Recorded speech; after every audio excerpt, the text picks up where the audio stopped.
Amanat Perpres ISPO harus dipenuhi oleh petani sawit rakyat pada tahun 2025.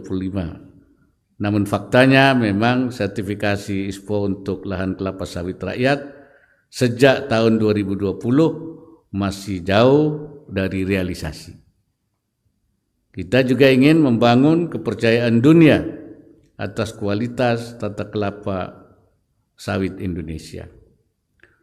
Yang ketiga, meningkatkan dan mengoptimalkan program CSR untuk masyarakat sekitar kebun, termasuk untuk lingkungan lestari, kesehatan, pendidikan, dan pembinaan masyarakat.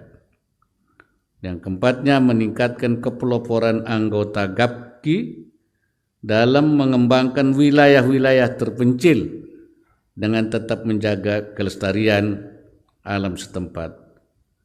Banyak daerah di Sumatera, Kalimantan, dan Sulawesi telah berkembang karena ekonomi kelapa sawit. Selanjutnya, pemberdayaan masyarakat sekitar perkebunan agar ditingkatkan. GAPKI dapat bekerja sama membina dan membimbing pondok pesantren untuk melahirkan santripreneur di bidang perkebunan dan industri kelapa sawit. Saya pernah lihat di Riau, saya pernah ikut panennya di Riau. Terdapat kurang lebih 34.000 pondok pesantren di Indonesia dengan jumlah santri tidak kurang dari 4,76 juta orang dan sekitar 44,2% pesantren punya beragam potensi ekonomi, mulai dari pengembangan koperasi UMKM dan ekonomi syariah, agribisnis, peternakan, perkebunan, maupun vokasional.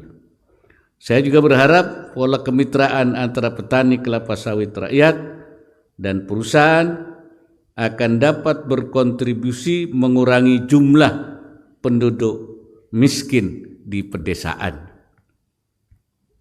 Data menunjukkan per September 2022 jumlah penduduk miskin sebanyak 26,36 juta jiwa atau sekitar 9,57% penduduk, dan jumlah penduduk miskin di pedesaan lebih banyak dibanding di wilayah perkotaan. Terakhir, saya minta jajaran kementerian dan lembaga terkait untuk segera melakukan harmonisasi regulasi, utamanya untuk penyelesaian status perkebunan di kawasan hutan, serta percepatan program peremajaan sawit rakyat yang realisasinya masih belum memenuhi atau sesuai dengan target, supaya ada percepatan. Hadirin yang saya hormati, saya mengucapkan apresiasi kepada seluruh jajaran pengurus GAPKI yang telah mendarmabaktikan segenap sumber daya bagi perkembangan kelapa sawit Indonesia. Harapan saya, pengurus baru nanti yang terpilih akan terus giat berkarya dan membawa lebih banyak kemajuan, tidak saja bagi GAPKI, tapi juga kemajuan perkelapa sawitan di Indonesia secara keseluruhan. Akhirnya dengan mengucapkan Bismillahirrahmanirrahim, Musyawarah Nasional ke-11 Gabungan Pengusaha Kelapa Sawit Indonesia tahun 2023 secara resmi saya nyatakan dibuka.